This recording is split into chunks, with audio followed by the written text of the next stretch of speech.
monde, donc aujourd'hui je vous retrouve pour une nouvelle vidéo et donc aujourd'hui on va donc parler de dessin et donc de matériel de dessin, puisqu'aujourd'hui je vais vous montrer un petit peu tout ce que j'ai et tout ce que j'utilise régulièrement pour dessiner, pour faire de la calligraphie, etc. etc. Alors j'ai déjà fait une vidéo il y a quasiment un an pour ceux qui me suivaient déjà à l'époque ou qui ont regardé mes vidéos, je vous la mettrai ici si ça vous intéresse. Donc c'était une vidéo où je vous présentais pas mal de mes dessins, donc quelques-uns de mes dessins et également tout mon matériel, tout ce que j'utilisais à l'époque. Pourquoi j'en fais cette vidéo? Parce que j'étais pas très content déjà de la vidéo, je parlais beaucoup et j'expliquais pas forcément très bien les choses et en plus de ça depuis j'ai accumulé d'autres choses que je n'avais pas avant et que j'aimerais bien vous présenter.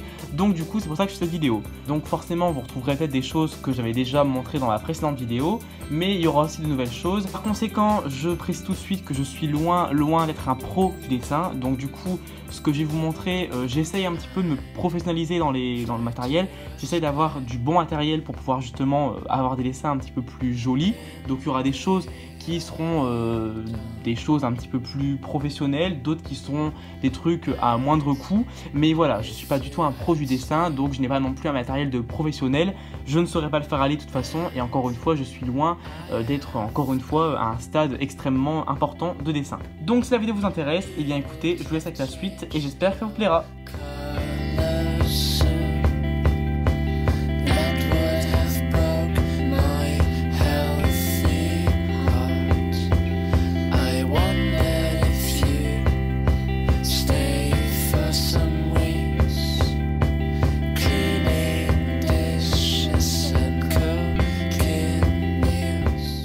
Donc dans un premier temps, on va passer à ce petit gobelet où se trouve pas mal de choses. Donc je vais pas tout vous montrer, je vais vraiment vous montrer ce qui est intéressant, ce qui me paraît intéressant pour la vidéo.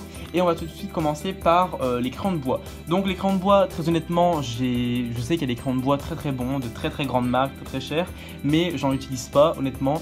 Moi j'utilise des crayons de bois classiques ou des Critérium qui sont en général assez pratiques. Mais je voulais quand même vous montrer ceci que je trouve assez cool. Donc j'ai trouvé ceci au Furet du Nord, c'est donc de la marque Pilote comme vous voyez, c'est donc pour tout ce qui est croquis, donc c'est vraiment basé sur le dessin. Et en fait vous avez une petite molette à faire tourner et vous pouvez donc ainsi faire sortir une petite mine, enfin une mine qui est donc comme vous voyez assez épaisse, mais c'est vraiment le style de mine qu'on utilise pour tout ce qui va être justement des croquis, des dessins. Donc comme vous voyez on a vraiment un trait qui est très pro, on voit que c'est pas non plus un crayon de bois classique qui ferait ça, donc évidemment on peut intensifier, on peut être très léger, et donc c'est vrai que bon après j'ai pas non plus une maîtrise de ouf. Vous pouvez aussi selon comment est fait la mine avoir des traits un petit peu plus gros, un petit peu plus épais, et donc voilà, c'est vraiment quelque chose qui est assez cool et qui est vraiment assez pratique pour tout ce qui va être dessin, croquis. C'est vrai que bon maintenant quand je dessine, j'utilise plus ce petit stylo qu'un crayon de bois classique, parce que c'est vrai que le rendu je trouve est plus joli et plus professionnel. Donc ça voilà, je sais plus tous les produits, je les remettrai en barre info, j'essaierai de trouver le lien des produits ou de produits similaires, mais donc ça a dû me coûter entre 3 et 4 euros, et je trouve que ça c'est cool. Ensuite, donc ça je l'avais déjà montré dans ma précédente vidéo d'il y a un an. Donc ce sont des crayons noirs que j'ai trouvé chez Action, donc des crayons vraiment qui n'ont pas coûté cher, parce que ça fait un moment que je voulais trouver des crayons noirs à mine très fine pour faire un petit peu des dessins plus pro, pour faire par exemple des contours de dessin, des finitions, des traits vraiment très fins, pas très grossiers. Donc voilà, il y en a un qui est quand même d'une marque, puisque c'est de la marque Edding. Donc je sais pas si vous connaissez, mais c'est quand même une bonne marque de crayon. Donc voilà, on a donc une mine qui est comme vous voyez très fine, comme ceci.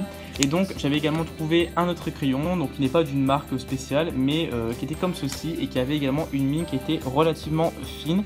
Donc les deux crayons font honnêtement le job, hein, voilà. Au début j'étais très content de les avoir. Maintenant c'est vrai que au niveau des mines, les mines ne sont pas très solides, elles vont rapidement flancher, vont rapidement s'abîmer.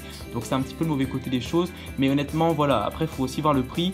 Je ne me rappelle plus nettement de combien j'avais payé, mais j'avais vraiment pas dû payer cher chez Action. Donc franchement ils sont encore trouvable chez Action, donc si ça vous intéresse et que vous voulez pas mettre très cher, bah écoutez, ça peut être sympa. Mais par la suite j'ai donc voulu me tourner vers voilà, des crayons un petit peu plus pro, et je me suis tourné vers les crayons, les fameux crayons de la marque Faber-Castell. J'ai trouvé ces crayons au Furet du Nord, donc ils sont pas forcément donnés, mais c'est vrai que ce sont des très bons crayons. Donc le crayon que j'utilise le plus c'est celui-ci, là c'est la pointe F, Donc c'est une pointe qui est également très très fine comme vous voyez. Celle-là j'utilise beaucoup du coup pour les dessins et également pour mon bullet journal quand je veux pouvoir écrire, faire de la calligraphie, etc. etc. On a ensuite une mine qui est la mine M, qui est une mine un petit peu plus épaisse mais qui fait des traits qui sont pas forcément beaucoup plus épais, enfin ça va. Et ensuite on a des mines beaucoup plus grosses comme la mine C qui elle, vous le voyez tout de suite, est beaucoup plus épaisse. Donc j'aime beaucoup pouvoir alterner on va dire les traits épais, les traits un peu moins épais avec ces différents crayons. Et pour tout ce qui est calligraphie, même si en calligraphie je débute, je débute mais j'aime beaucoup. Et enfin, alors celui-là c'est un grand préféré aussi, c'est la pointe B, puisque c'est une pointe comme vous voyez en pinceau. Donc du coup on a vraiment des rendus qui sont différents de ces trois là qui sont des mines dures. Là on a vraiment une mine en pinceau qui va vraiment pouvoir en calligraphie être très sympa aussi et donner des rendus qui vont vraiment être super sympas. Et donc également dans le même esprit, c'est pas des Faber-Castell, ceux-là ce sont des Artline Ergoline, voilà. Donc j'en ai deux, j'en ai un qui est en 1 mm, donc comme ceci. Alors pour vous donner un ordre d'idée, celui-là, au niveau de la mine, au niveau du trait, quand je dessine ou quand j'écris avec, dans mon bullet journal notamment, il n'y a quasiment aucune différence avec celui-là, donc Faber-Castell de la gamme F. On va dire qu'ils ont quasiment la même mine et qu'ils ont quasiment le même rendu. Et ensuite j'en ai un beaucoup plus gros, en 3 mm, qui lui est comme ceci, donc il est vraiment très épais. Et c'est pareil pour tout ce qui va être calligraphie, pour tout ce qui va être faire des traits un petit peu plus grossiers en dessin. Ils sont vraiment super. Et donc voilà, c'est vraiment les crayons que je préfère car ils sont chers, c'est vrai, mais ils sont vraiment de très bonne qualité. Ils ont des mines qui sont vraiment résistantes et vraiment le trait est super beau et dessiner avec c'est vraiment très agréable. Donc globalement dans tout ça c'est un petit peu tout. Après j'ai plein de crayons, j'ai aussi par exemple ça, mais c'est vraiment pas destiné à du dessin ou de la calligraphie. Donc on peut faire des traits assez sympas. Là vous voyez c'est une mine qui est très grosse, mais voilà c'est pas vraiment des crayons qui sont spécialisés dans ça. Après j'ai quand même aussi, il faut que je le retrouve, j'ai aussi un Posca. Donc il faut savoir que les Posca je vais pas les présenter, je pense qu'ils sont très les c'est une très bonne marque, ils sont très bons, très excellents. Bon après ils valent leur prix, celui-là m'a coûté 2 € pièce, mais voilà c'est vraiment les Posca. Ce qui est un peu embêtant c'est qu'ils n'ont pas non plus une mine qui est extrêmement fine, mais on a vraiment des traits qui peuvent être sympas et c'est pareil pour faire des finitions, repasser les traits en dessin c'est très bien aussi, mais c'est pareil j'en ai qu'un parce que c'est très bon et c'est très cher. Donc voilà, il faut aussi faire en fonction de ses prix, en fonction de ses moyens. Rapidement, je voulais aussi vous montrer toute ma petite collection de Stabilo. Alors oui, cette année j'ai eu une grande folie pour tous les fluos Stabilo, il a fallu que je les ai tous. Donc j'ai quasiment tous les Stabilo dans cette petite boîte que je vais sortir tout de suite. Voilà du coup toute la bête. Donc oui je sais c'est pas vraiment pour du dessin les Stabilo, mais ça m'a beaucoup servi cette année pour faire mes fiches lors de mes révisions de bac. Et c'est vrai que j'aime énormément la gamme pastel de ces Stabilo, j'aime vraiment beaucoup. De façon générale j'aime vraiment tous ces Stabilo, j'adore les couleurs et il fallait vraiment que je puisse avoir toute la collection ou presque du coup. Et donc voilà, je voulais quand même vous le montrer parce que c'est vrai que même si c'est pas vraiment destiné à des dessins, c'est vrai que moi j'aime énormément les Stabilo et notamment dans mon bullet journal c'est pareil, j'aime beaucoup ajouter un petit peu de couleur, notamment avec Stabilo qui en plus voilà, Stabilo c'est quand même une très bonne marque. Et donc voilà, je voulais juste vous les montrer. On va maintenant se tourner ici, donc je voulais juste vous montrer mes Papermate parce que ça c'est pareil, ça a été une grande passion cette année, je sais pas ce qui m'a pris mais ça et les Stabilo ça a été vraiment une grande passion, il a fallu que je fasse la collection. Donc là c'est pareil, j'ai pas toutes les couleurs mais j'ai grosso modo presque toutes les couleurs. Donc si vous connaissez pas les Papermate, c'est des crayons qui sont comme ça. Bon après il y en a plein, il y a plein d'autres types de crayons, mais les types de crayons que j'aime beaucoup ce sont ceux-là. Du coup ce sont des crayons qui sont colorés, donc c'est des feutres en gros, avec des mines qui sont relativement fines comme vous voyez ici et qui sont assez dures, donc ça peut vraiment faire des feutres pour dessiner. Et effectivement moi ça m'a beaucoup servi également pour mon bac, pour mettre de la couleur dans mes fiches parce qu'il fallait que je mette de la couleur. Et voilà, mais c'est vrai que pour le dessin et également pour encore une fois tout ce qui va être le bullet journal, tout ce qui va être agrémenté un petit peu de couleur, c'est vrai que c'est vraiment des super bons crayons. Bon après ils n'ont pas une durée de vie super bonne puisque j'ai souvent dû racheter des crayons d'une même couleur durant l'année parce qu'ils durent quelques mois seulement, mais c'est vraiment des très bons crayons. Et voilà, fallait que je vous les montre parce que je les adore. On va aussi rapidement reparler de ceux-là. Donc ceux-là je vais pas trop m'attarder dessus parce que Je les ai déjà montrés l'année dernière dans ma précédente vidéo sur le dessin. C'est donc, vous les connaissez, hein, les fameux Stabilo, les fameux feutres Stabilo avec des pointes qui sont assez épaisses. Donc pour le coloriage c'est juste parfait et qui sont assez durs, donc ils sont excellents, ils sont super bons. Moi pour le dessin, pour le coloriage, c'est vrai qu'ils sont super bien et c'est pareil encore une fois pour le bullet journal, pour plein de choses, c'est vraiment des crayons qui sont très bons. Il y a après plein d'autres crayons du même type, toujours Stabilo mais avec des pointes très fines, mais c'est vrai que moi pour tout ce qui est coloriage je préfère ces crayons là. Donc voilà.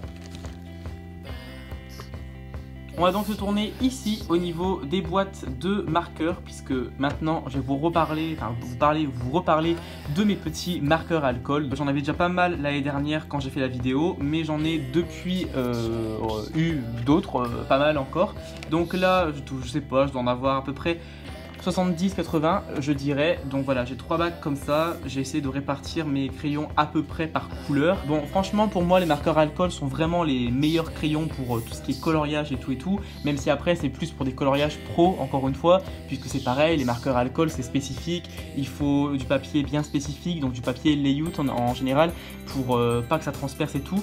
Mais voilà, c'est vraiment pour moi les meilleures choses, et quand je fais du dessin et que je mets de la couleur en général, je n'utilise plus de feutre, j'utilise vraiment les marqueurs alcool.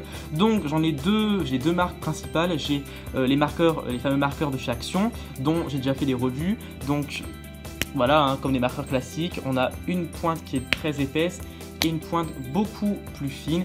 Donc j'en ai énormément de la marque de chez Action, je dois en avoir une cinquantaine. Donc encore une fois, ils sont très bien, ils sont vraiment pas chers. Franchement, pour les petits budgets, c'est génial. En plus de ça, ils ont vraiment une qualité qui, pour ma part, est vraiment équivalente aux pro marqueurs, aux graphites, qui sont beaucoup plus chers. Le seul petit bémol, c'est qu'effectivement, ils ont une durée de vie qui est beaucoup moins bonne, puisque ça dépend. Il y a des marqueurs de chez Action que j'ai depuis très longtemps et qui fonctionnent encore très bien, et des marqueurs de chez Action que je n'ai quasiment jamais utilisés, qui sont d'ores et déjà secs, donc qui ne sont plus utilisables. Donc c'est vraiment le bémol au niveau de la qualité, mais franchement, vu leur prix, on peut dire que c'est pas non plus très grave. Et donc j'ai après beaucoup de marqueurs graphites également, qui sont excellents également, hein, voilà, mais qui sont, comme je vous l'ai dit, clairement beaucoup plus chers. Mais eux au moins c'est vrai qu'ils ont au niveau de la qualité beaucoup de résistance. J'ai des marqueurs graphites qui datent de plusieurs années et qui pourtant vont encore très bien, qui n'ont encore rien. Donc c'est vraiment le plus au niveau de la qualité. J'ai aussi du coup les nouveaux marqueurs graphites, donc qui sont blancs et qui ont une pointe très fine, comme vous voyez. Ça c'est plus pour voilà, des traits, pas pour colorier évidemment. Et après on a les fameux crayons, les fameuses pointes en pinceau que j'aime beaucoup. Donc graphite, je vais vous en reparler très rapidement parce que justement tous ces crayons, je les ai reçus grâce à un partenariat avec eux dans un colis il n'y a pas si longtemps que ça. La vidéo date, je l'ai filmé la vidéo du colis il y a déjà plusieurs mois, mais avec le bac et tout, j'ai pas encore eu le temps de la mettre en ligne, donc ça arrivera très bientôt. Voilà au niveau des marqueurs, vraiment mes petits amours. Et enfin, je voulais vous parler vite fait de crayons de couleur. Alors moi, il faut savoir que les crayons de couleur, c'est pas trop mon truc. Quand je colorie un dessin par exemple, je mets beaucoup plus du feutre ou du marqueur alcool que du crayon de couleur. Donc j'ai acheté ceux-ci chez Action il y a déjà un petit moment. Franchement, ils sont de très bonne qualité pour leur prix. Vraiment. Maintenant, je sais effectivement qu'il y a des crayons de couleur qui sont de très bonnes marques, de bien meilleure qualité que ceux-là. Par exemple, les crayons de couleur Faber-Castell, puisque j'en ai parlé tout à l'heure, ils sont très bien, même si ils sont très bien aussi au niveau de leur prix. Mais voilà, si dans l'avenir je m'améliore, on va dire, au niveau des crayons de couleur, j'investirai un petit peu plus. Mais pour le moment, pour ce que j'en fais, ils sont très bien ceux-là. Donc voilà, je voulais finir par ça. Donc voilà tout ce que je voulais vous montrer. Donc j'espère vraiment que la vidéo vous aura plu. J'espère que tout mon petit matériel pourra vous plaire. Si jamais vous avez donc vu un ou plusieurs articles qui pouvaient vous intéresser, encore une fois, j'essaierai vraiment de retrouver la plupart des produits ou des produits similaires et vous mettre les liens dans la barre info. Donc n'hésitez vraiment pas à aller voir. Et quant à moi, je vous fais plein de gros bisous et je vous retrouve très bientôt pour une prochaine vidéo. Salut à tous. Et différents avec ces marqueurs. Donc déjà ils sont différents, ils sont super jolis. Je trouve qu'ils sont beaucoup plus canons en blanc